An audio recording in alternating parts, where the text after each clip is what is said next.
What, you thought I was gonna do the funny?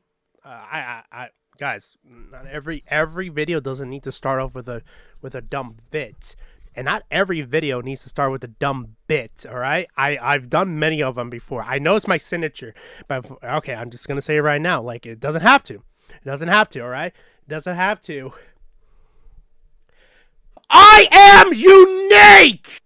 What is up, my love enthusiasts? Welcome back to another video today. Don't worry about that intro. But other than that, yes, today we're going to be doing another real talk.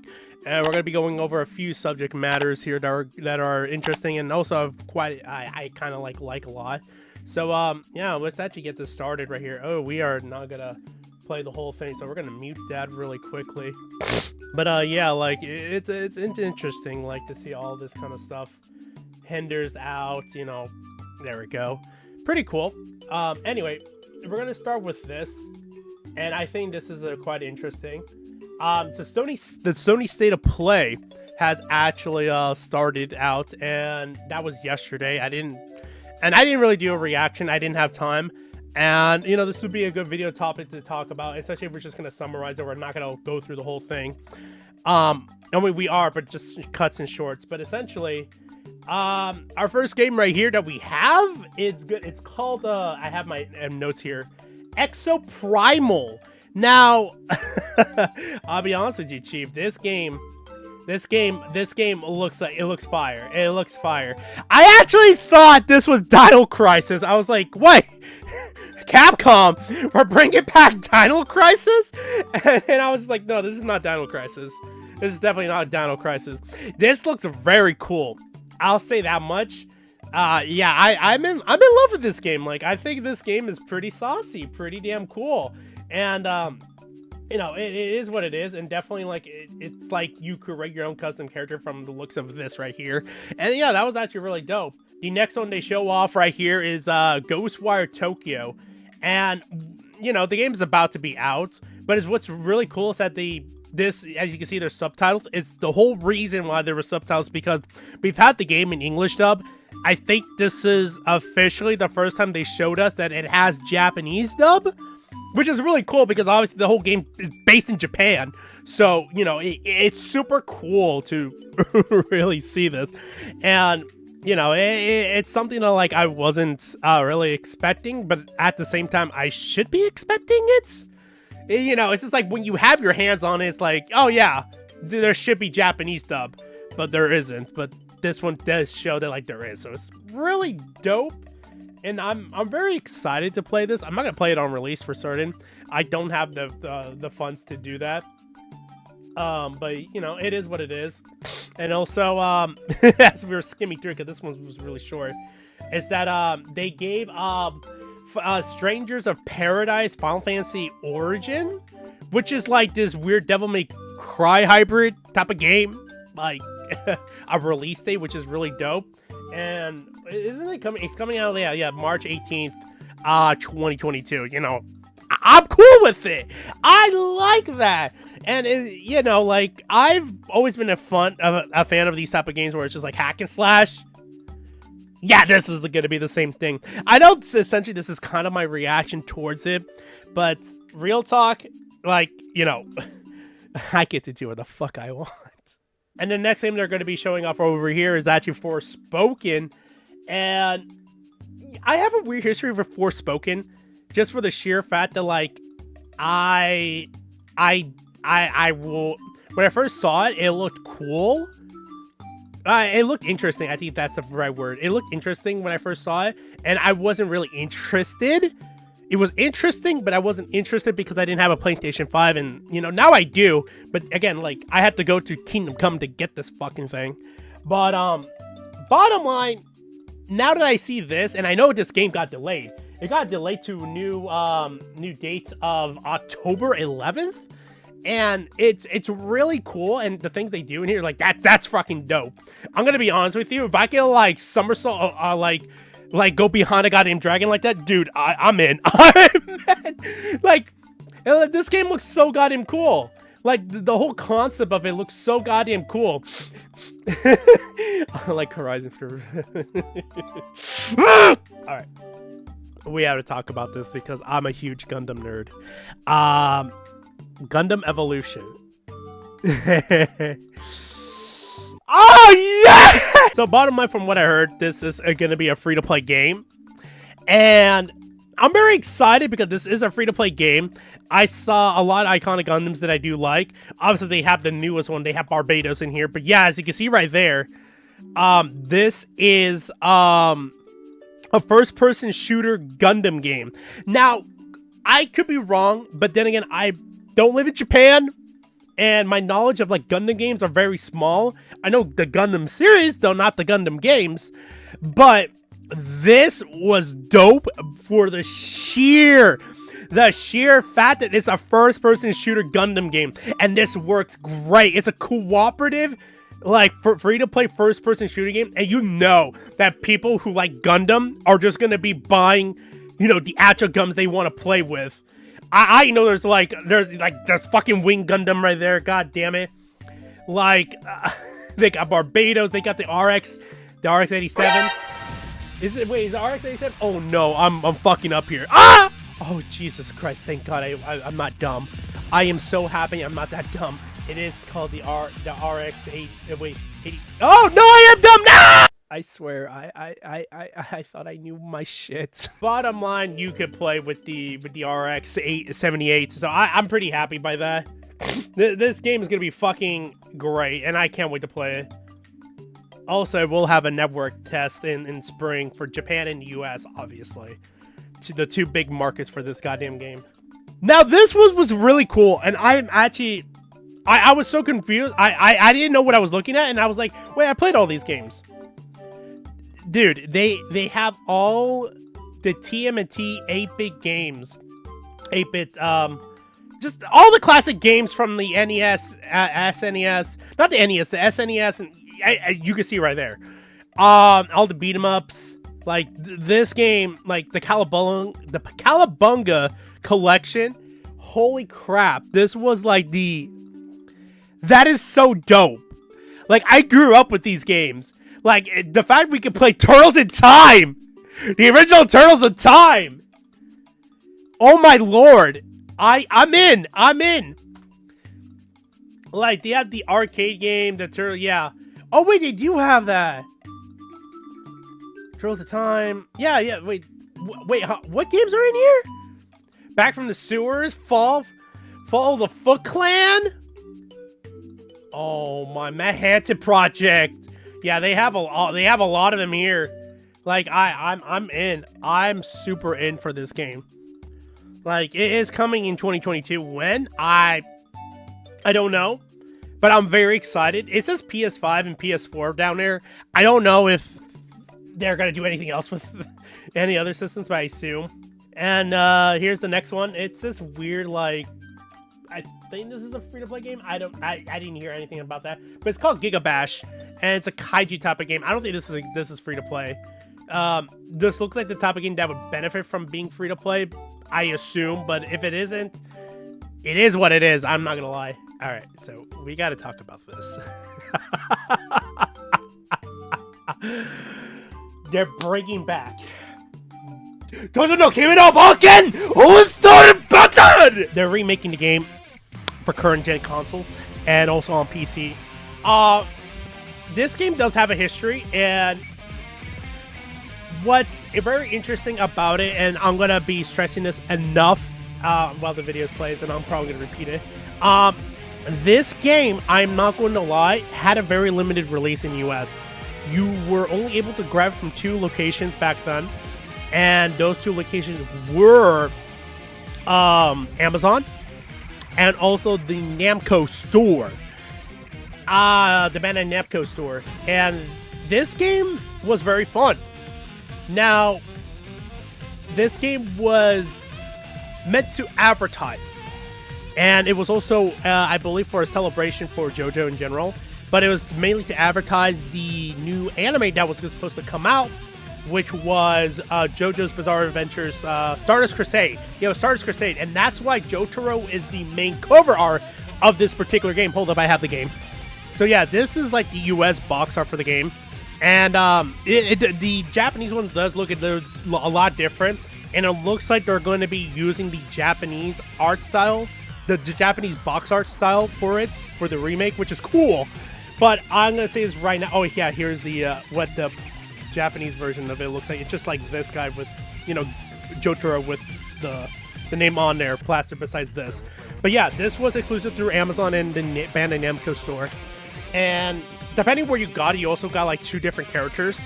I forgot who they were, but like one of them you were only able to get from the Namco store, and the other one you were able to get from the Amazon store. I got both of them either way, because I bought this one from Amazon and the other one from, you know, Bucktown, USA, eBay.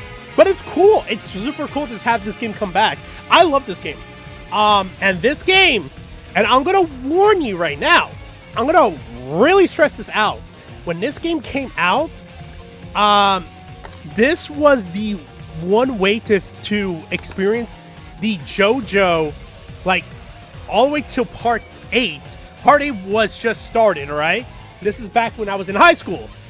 This game started when Part 8 was just in the beginning of it. And you got the whole story of JoJo. So, if you're watching Star Ocean, I'm going to stretch this out now. This game is going to spoil Stone Ocean, I mean. It's going to spoil it for you. Not only that, it's going to spoil Steel Bull Run.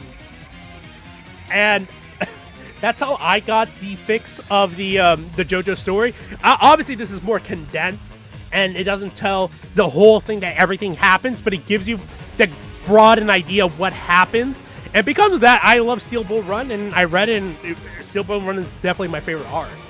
But point being, if you want to buy this game, do not go to story and try to complete Stone Ocean or Steel Bull Run, because you're going to get heavily spoiled. Part 8, you don't have to worry about because it was just started, and what it was is that you just fought the other, all the other JoJos in some fucking, like, little cave mountain thing in the story that doesn't really goddamn exist, so, you know, you're fine in that sense. But bottom line, this game does spoil things, so look out for that if you want to play it. Other than that, I platinumed the game. I played the game a lot when I first got it, and I'm kicking everyone's asses on release day, so prepare for me. Also, we have another game in the lineup called Tourette to Tokyo, Tourette to Yomi, something like that. My bad. I'm kind of blunt. I thought I said Tokyo in the end. I messed up my own notes. Shit. But anyway, this game looks like a side scroller, like, you know, one of those old Japanese films. Like, this looks really dope. This looks really dope how the game looks. And obviously, it's going to be dealing with the supernatural and stuff. Like, I'm excited to play this. I don't think this is going to be a full $60, $70 game. This might be like a $30 game, which I'm totally cool with. I'll buy this. This looks really dope. And, yeah. Also, there's going to be a lot of, if I read this correctly, there's going to be, a lot of famous, Japanese actors in this game, which surprised me because, the game is made by Devolver Digital, which I'm like, what the fuck? How did they do this? What the fuck? Oh yeah, and then also what we have right here right now, this is the brand new Returnal Co-op DLC 3.0 updates thing that they're adding for free to all users who, you know, who actually own Returnal, which is dope because it's more content for Returnal. I wasn't really too keen on buying this game for the sole fact because I didn't have a PS5 at the time. And now I do. I'm very interested into it. But I got my hands full with other games, so I gotta like push this up for the side, unfortunately. When I do get the chance to play it, I will like to play it and maybe stream it, depending. Because this is a roguelike game, a bullet hell roguelike game. That's what I've heard, and from obviously what I'm seeing from the trailers and everybody who's played it, yeah, this looks very interesting, and I'm excited. I'll play it. I'll definitely play it. Just the moment of when. That's the biggest answer. Question, I mean. All right, for our last two things, Square Enix pulled up with like some interesting new IP titles. Well, not interesting new IP. One is new, I believe. This might be a new IP title. This one is called the Diofield Chronicle. Yeah, this is coming out in 2022.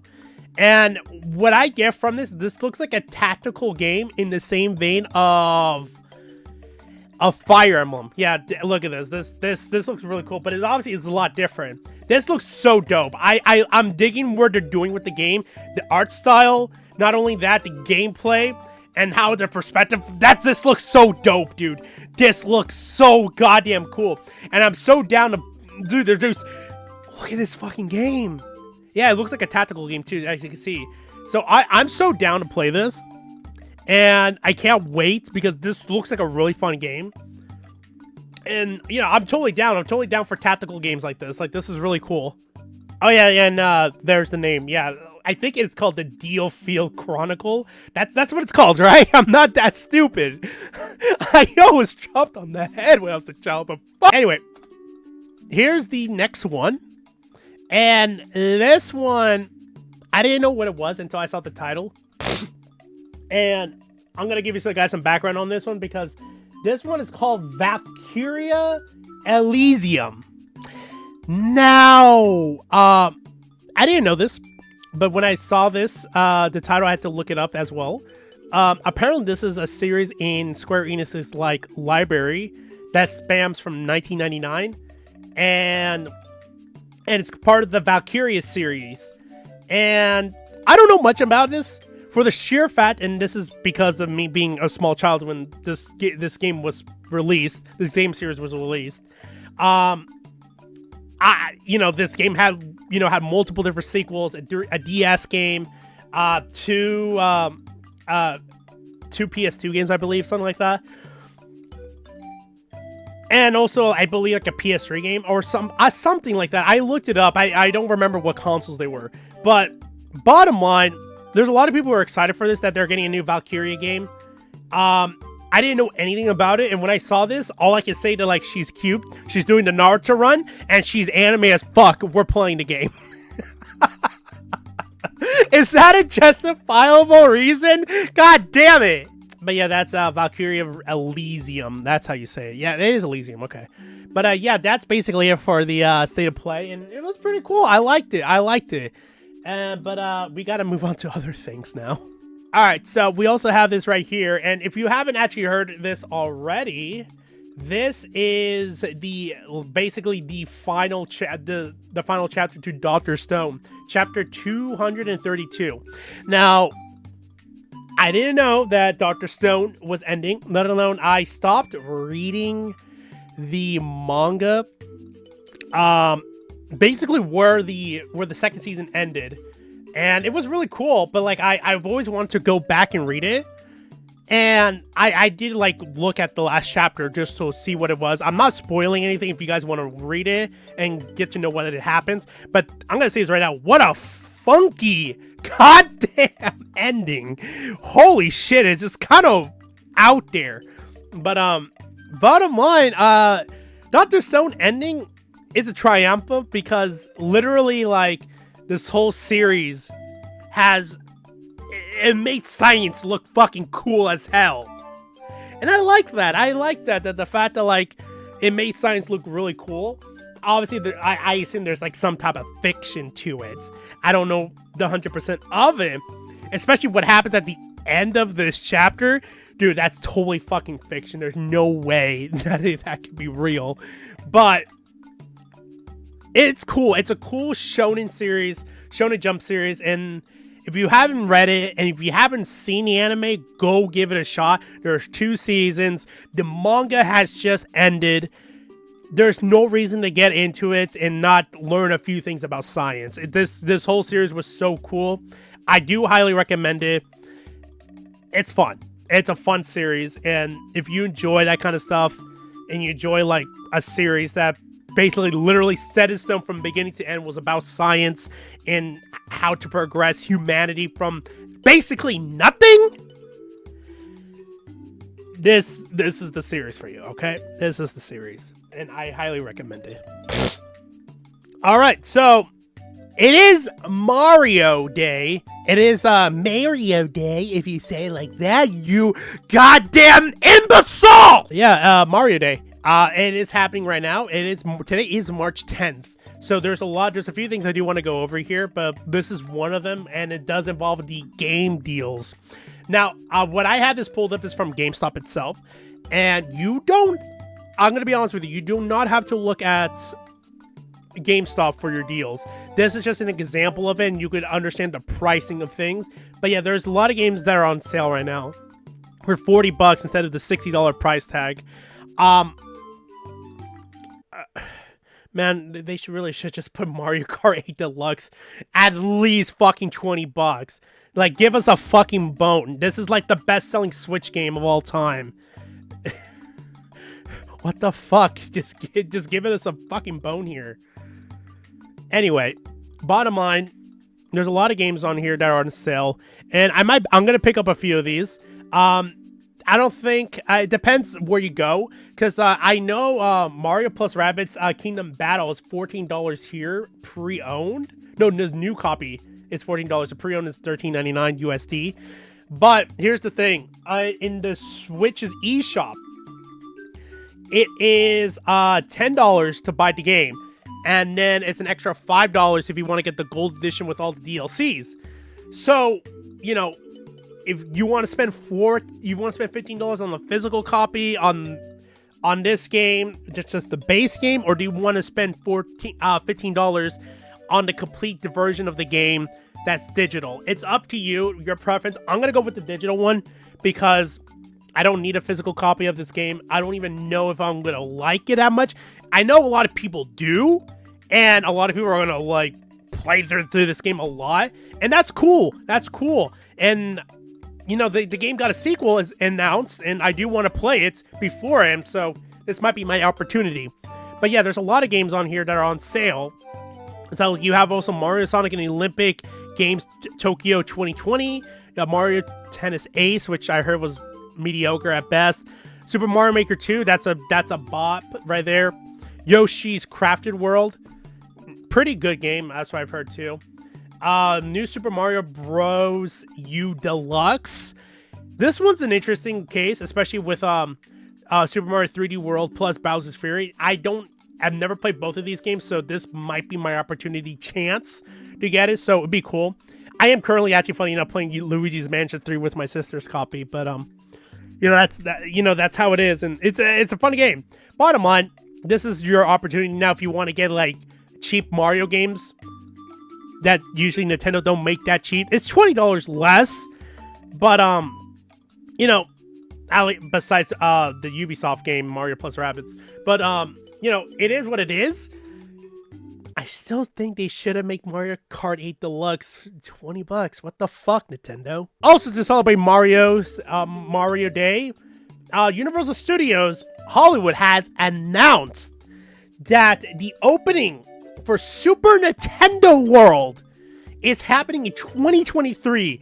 Now, I've been memeing about this with my friends, and we all kind of just agreed that, like, we want to go. We want to go on opening day. It's going to be hard.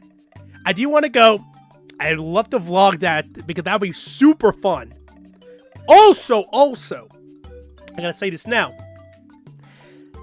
You know, I'm going to try to get friends from even YouTube to try to come to this because this is going to be so fucking dope. And I really do want to go to Super Nintendo World. And from what I saw from what they did in Universal Studios Japan, this could be in the same vein as pretty damn dope. I'm not going to lie. And luckily I live like at least an hour and a half, almost 2 hours away from Universal Studios, depending on how traffic goes and stuff like that. But yeah, I you know, I always see fucking Hogwarts, you know, in the distance. So whatever, fuck it. You know, I always wanted to go, so this might be my opportunity now, and experience this place. And yeah, it's gonna be fun. It's gonna be fun, guys. And for our final topic of the day, this one, you know, I'm not good at talking about heavy subject matters. Definitely not. And I'm not the expert at this of the subject because I'm not keeping up with it like frequently, like maybe like most of the world is. But this does affect the YouTube space. You know, it does affect it, and it does affect Russia as a whole. So YouTube has turned off all monetization features in general in Russia. So YouTube content creators are not earning money anymore. This is as expected. If you guys don't know what's going on, I don't know where you've been, but Russia is currently invading Ukraine, and a lot of people are being affected by this, not just the Ukrainians, but also the Russians as well. And you must be wondering how the Russians are getting affected by this. Well, a lot of them don't want the war. And a lot of them don't want to be part of this war. And so they are protesting, they're rebelling against this because it's affecting them in the bottom line, because Russians they have converted to like Western type of style where they rely on the internet. They rely on Netflix. They rely on Starbucks. They rely on a lot of these things that us in the US and every other part of the world who are westernized rely on. And they're getting cut off by a lot of this stuff. And this is kind of like a nail to the coffin to YouTuber content creators over there in Russia. And if you guys don't know, like there's a bunch of like penalties that's happened because of Russia going into war with Ukraine, where they basically demolished they're demolishing, not they already did, but they are demolishing the Russian currency little by little and basically making it worth nothing. How I see this is that like just like every other corporation out there, they are backing out of Russia to not support them, let alone in YouTube's case for this. And whatever it is, the amount they have to like pay out to Russian content creators, and it sucks right now because of everything that's happening. I don't think it'd be worth it for them, for the sheer fact that like them paying out Russia. Now I don't know if this actually works. Like, so this is how I have an understanding of it. If you have a different understanding of it, if you want to contradict me or something, go right ahead. I don't mind it, because again, I'm not an expert. I'm not an expert in this field, and this is something we have not had to deal with in like recent times of like war and try to prevent a World War III. So like we're dealing with things that the internet wasn't existing, so I don't know. So again, I'm not an expert. But the fact that like YouTube, this is how I see it, YouTube doesn't want to pay out their content creators because of the fact that like the money that they're going to give them, it's just going to be worth nothing. Like it's going to be worth nothing, and they can't really spend it on anything that they want, because everything's just going to be super high price and going to be to the point where it's going to be worth nothing. Like their money is going to be worth absolutely nothing. The only thing they can have rely on is the oil that Russia is still producing. And then also I believe someone told me that they had diamond. I don't know. Someone has said that to me, and they could probably sell diamond to fund the war. But in general, they're just trying to like demolish it as much as possible so that they have nothing in the end of the day. Now, obviously, a lot of things could happen. A month ago, we didn't expect there to be a war, and now there is. So, a lot can happen in a month, and we don't know what exactly is going to end up happening with this, let alone to the Russian people out there. And my hearts do go out to a lot of the people who are affected by this. It's very terrible. This is something that shouldn't even be happening. It is, and, all joking aside, especially with the dumb, people trying to say that like they should have been Vladimir Putin's mother or father, whatever. This is very tragic, and the fact that like YouTube is now stepping away, Google is stepping away in general, it's just showing that like they're basically like, what's the word again? Try not to support Russia anymore in this way. So it is what it is, unfortunately. And I really hope that, you know, those Russian YouTubers, content creators, have a backup plan or some way to like gain support outside of Russia, because this is messy, and unfortunately they are going to get affected, and everybody, just like everybody else, bottom line is being affected, and you know, nobody wants this war. Just it literally just stems down that Putin wants this war. But yeah, this was our real talk for March 11th, and this is being recorded on March 10th. So anything that, if anything like inaccurate happens later on, no, I'm sorry, but that's how it is for me. But yeah, if you guys like today's video, hit that like button. Also hit the subscribe button as well for more videos like these in the future. Also different type of contents that I also do, live streams and such. But yeah, every Monday, Wednesday, and Friday, we're going to be doing real talks like this, where I just give my thoughts and opinions on certain things and certain aspects that are happening in the world, such as video games, manga, anime, anything. And, you know, just recently, we talk about worldly events. So it is that it is. But other than that, thank you guys for watching. Appreciate all the love and support. Have yourself a goddamn good one. Remember, guys, stay safe out there. Wear a mask. And remember, guys, I'm just a guy on the internet. Follow me on Twitter, whatever you want to do. Keep up with all my social medias. See you guys next time. All right? Take care out there. And stay safe out there, everybody in the war. Sayonara. Ciao.